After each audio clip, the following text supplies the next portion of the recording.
عن عقبة بن أبي العزير إن الحسين خطب أصحابه وأصحاب الحر بالبیدة۔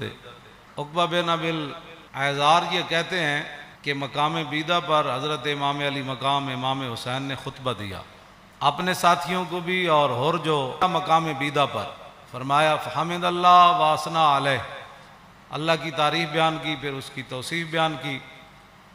فقال ایھا الناس ان رسول اللہ صلی اللہ تعالی علیہ وسلم قال، فرمایا میں نے اپنے نانا جان کو فرماتے ہوئے سنا، مر رہا منکم سلطانا جائرا، کہ تم میں سے کوئی آدمی ظالم بادشاہ کا زمانہ پائے۔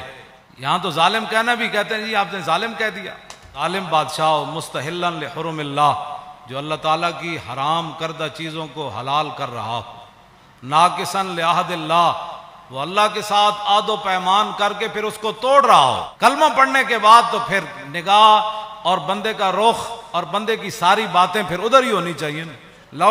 مر منکم سلطانا جائرا مستحلا لحرم اللہ ناقصا لعہد اللہ مخالفا لسنت رسول اللہ، اور یعمل فی عباد اللہ بالاسم والعدوان۔ فرمایا رسول اللہ نے، میرے نانا جان نے فرمایا، جو ظالم بادشاہ کو دیکھے اللہ تعالیٰ کی حرام کردہ چیزوں کو حلال کرے اور اللہ کے ساتھ عہد و پیمان، کلمہ پڑھنے کے بعد بندے کی مرضی مک جاتی ہے، فرمایا اللہ کے ساتھ عہد و پیمان وہ توڑ دے، رسول اللہ کی سنت کی مخالفت کرے، یعمل فی عباد اللہ بالاسم والعدوان، اور قوم کے اندر برائیاں اور قوم کے اندر گناہ اس کا رواج دے، بجائے اس کے قوم کے اندر برائیاں اور گناہ کو ختم کرے، نہیں، یعمل فی عباد اللہ بالاسم والعدوان، وہاں سرکشی اور ظلم و ستم اور گناہ کو رواج دے۔ فلم یغیر علیہ بقول ولا فعل وکان حقا علی اللہ ان یدخلہ مدخلا۔ مولا حسین فرمانے لگے کہ پھر میرے نانا جان نے کیا فرمایا، ان حالات کو دیکھ کر کوئی بندہ اپنی زبان سے اور اپنے ہاتھ سے اس ظالم کا ہاتھ نہیں پکڑتا تو اللہ رب العالمین قیامت والے دن جس جگہ اس ظالم کو داخل کرے گا نا، وہ تماشا دیکھنے والے کو بھی داخل کر دے۔ ہمیں بھی بہت سارے لوگ مخلصانہ مشورہ دیتے ہیں، آپ کو کیا پڑی ہے اس معذوری کی حالت میں آپ جیلیں کاٹتے ہیں، کیا پڑی ہے آپ کو؟ دیکھیں بڑے بڑے لوگ، بڑے بڑے متقی پرہیزگار اپنے آستانوں پر بیٹھے ہیں اور بڑے بڑے شیوخ حدیث حدیثیں پڑھا رہے ہیں اور بڑے بڑے مدارس چل رہے ہیں، آپ کو کیا مصیبت پڑی ہے؟ کیوں جی؟ جو چیز مولا حسین کو لے کر کربلا میں گئی نا، وہی چیز خادم حسین کو بھی پریشان کرتی ہے۔ آگے آپ نے کیا فرمایا، الا ان ہؤلاء قد لزموا طاعۃ الشیطان وترکوا طاعۃ الرحمن واظہروا الفساد وعطلوا الحدود واستاثروا بالفیء وانا احق بالغیر۔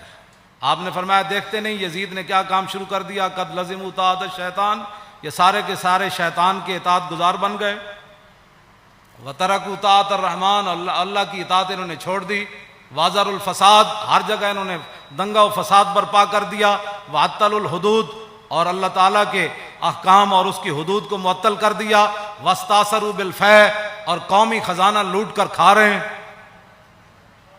یہ امام حسین نے پھر آگے پہلے یہ بات فرمائی، پھر آپ نے فرمایا حسین مقابلے میں کیوں آیا؟ چشم گریاں، مزرعے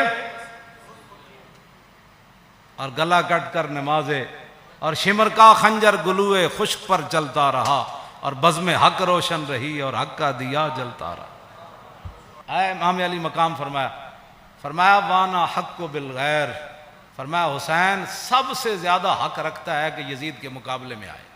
یہ بات تو آپ نے پہلے فرمائی نا، پھر جو سامنے آئے ہوئے تھے نا مقابلے میں، جو کہتے تھے دل تے تواڈے نال لیکن تلوار تواڈے نال کوئی، آپ نے فرمایا قد اتتنی کتبکم وقدمت رسلکم ببیعتکم، فرمایا یہ تمہارے خطوط ہیں جو تم نے مجھے بھیجے ہیں، اور بہت سارے قاصد تم نے میرے پاس بھیجے ہیں، کس بات پر؟ انکم لا تسلمونی ولا تخذلونی، کہ میں جب تمہارے پاس آ جاؤں گا تو تم پھر میرے ساتھ مل کر لڑو گے، مجھے یزیدی فوج کے حوالے نہیں کرو گے، لا تسلمون ولا، اور تم میرے اوپر حملہ کے وقت خاموش نہیں بیٹھے رہو گے، فَإِن تَمَمْتُمْ بِبَيْعَتِكُمْ تَرْشُدُوا، فرمایا اگر تم اپنی اس بیعت پر قائم رہتے ہو تو پھر ہدایت پا جاؤ گے، تُصِیبُوا رُشْدَكُمْ، ہاں جی، پھر تم ہدایت پا جاؤ گے، پھر تمہیں کوئی مسئلہ نہیں ہے۔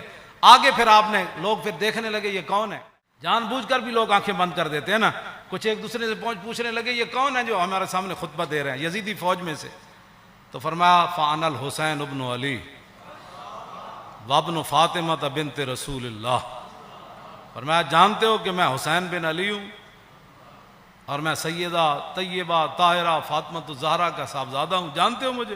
نفسی ما نفسکم والی ما آلکم فلکم فی اسوۃ.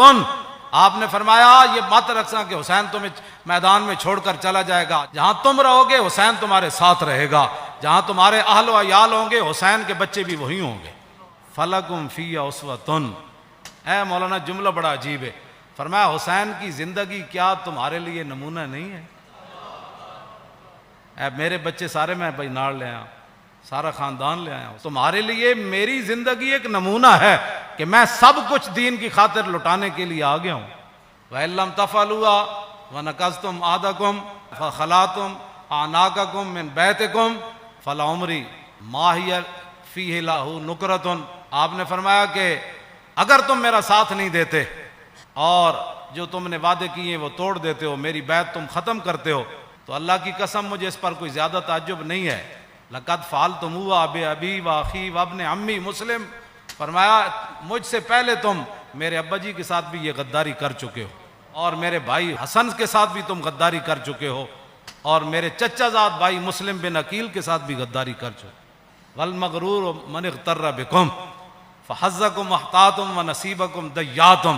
فرمایا تم سے بڑا کائنات میں بد نصیب کوئی نہیں، جن کو اللہ نے اتنا بڑا حصہ دیا اسلام کی خدمت کرنے کے لیے کہ محمد الرسول اللہ کے نواسے خود آ گئے تمہارے پاس اور پورا خاندان لے کر آ گئے. فرمایا تم سے بڑا کائنات میں بد نصیب کوئی نہیں، جو حصہ تمہارے حصے میں آنا تھا، جو خدمت آنی تھی، تم نے اس کو ضائع کر دیا. آخر میں پھر آپ نے یہ جملے کہہ کر اپنا خطبہ ختم کر دیا. فمن نکث فانما ینکث علی نفسی. فرمایا جس نے اپنا عہد و پیمان توڑا قیامت والے دن اس کا وبال اسی پر آئے گا. حسین آج برات کا اعلان کر رہا ہے. آگے کیا آخری جملہ فرمایا؟ فَسَيُغْنِ اللَّهُ عَنْكُمْ. السلام علیکم ورحمۃ اللہ وبرکاتہ. بس یہ کہہ کر آپ نے خطبہ چھوڑ دیا.